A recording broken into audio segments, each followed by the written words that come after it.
नवी मुंबईतील आंतरराष्ट्रीय विमानतळावर आज पहिल्या व्यावसायिक विमानाचं लँडिंग केलं जाणार आहे। थोड्याच वेळात या विमानतळावर पहिल्या व्यावसायिक विमानाचं लँडिंग होईल। त्यासाठी रनवे आणि सिग्नल यंत्रणा ही सर्व महत्त्वाची कामं पूर्ण झाली आहेत। 31 मार्च 2025 विमानतळावर सुरू होण्याची डेडलाईन चुकणार नसल्याची माहिती वरिष्ठ अधिकाऱ्यांनी दिली आहे। महिनाभरापूर्वी करण्यात आलेली लँडिंग टेस्ट यशस्वी झाल्यानंतर आता व्यावसायिक विमानाचं लँडिंग होणार आहे। आणि या संदर्भात अधिक बोलत आमच्या प्रतिनिधी स्वाती नाईक यांच्यासोबत। स्वाती, आज नवी मुंबई आंतरराष्ट्रीय विमानतळावर पहिल्या व्यावसायिक विमानाचं लँडिंग होणार आहे। खरं तर ही सर्व नवी मुंबईकरांसाठी आनंदाची बातमी आहे। डेडलाईन आहे 31 मार्च 2025। काय वाटतंय, 31 मार्च पर्यंत विमानतळ पूर्णपणे सुरू होऊ शकते?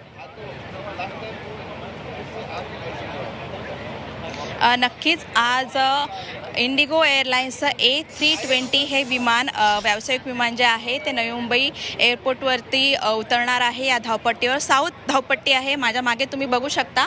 या साऊथ धावपट्टीवरती हे इंडिगो एअरलाइन्सचं व्यावसायिक विमान हे उतरणार आहे। आणि विमान उतरल्यानंतर या विमानाला देखील जे आहे पाण्याची सलामी देणार आहेत। यासाठी ज्या फायर फाईटच्या 2 गाड्या आहेत त्या आपल्याला उभ्या दिसत आहेत। एकंदरीतच या विमानाचं स्वागत करण्यासाठी हे फायर फाईटच्या गाड्या उभ्या करण्यात आलेल्या आहेत। एकंदरीत हे विमानतळ जेव्हा लँडिंग होईल त्यानंतर जी व्यावसायिक विमान उड्डाणासाठी किंवा लँडिंगसाठी जी परवानगी आहे ती मुंबई एअरपोर्टला, त्यामुळे आजचं हे उड्डाण हे खूप महत्त्वाचं ठरणार आहे।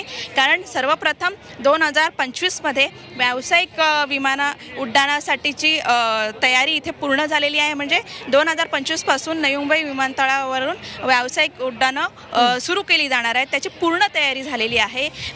त्यानंतर डोमेस्टिक जे उड्डाणं होणार आहेत, प्रवासी वाहतूक आहे ती देखील सुरू केली जाणार आहे। जवळपास मार्चपर्यंत हे काम पूर्ण होणं अपेक्षित आहे, परंतु हे अजून 1 महिना पुढे ढकलली जाण्याची शक्यता आहे। एप्रिलमध्ये हे व्यावसायिक विमान इथून पूर्ण क्षमतेने सुरू होईल असा अंदाज इकडचे जे सिडको तसेच अदानी ग्रुपचे जे आहेत ते वर्तवित आहेत। परंतु आता आजची जी लँडिंग आहे ती यशस्वी झाली, त्याचा जर मानांकन मिळालं, मान्यता मिळाली तर त्या पुढची तयारी सुरू करण्यात येईल। नक्कीच स्वाती, तर आज पहिलं व्यावसायिक विमान लँड करते आणि या लँडिंगकडे सर्वांच्याच नजरा लागलेल्या आहेत। विमान ज्यावेळेस लँड करेल त्यावेळेस त्याला सलामी देखील दिली जाणार आहे। धन्यवाद तुम्ही दिलेल्या माहितीसाठी।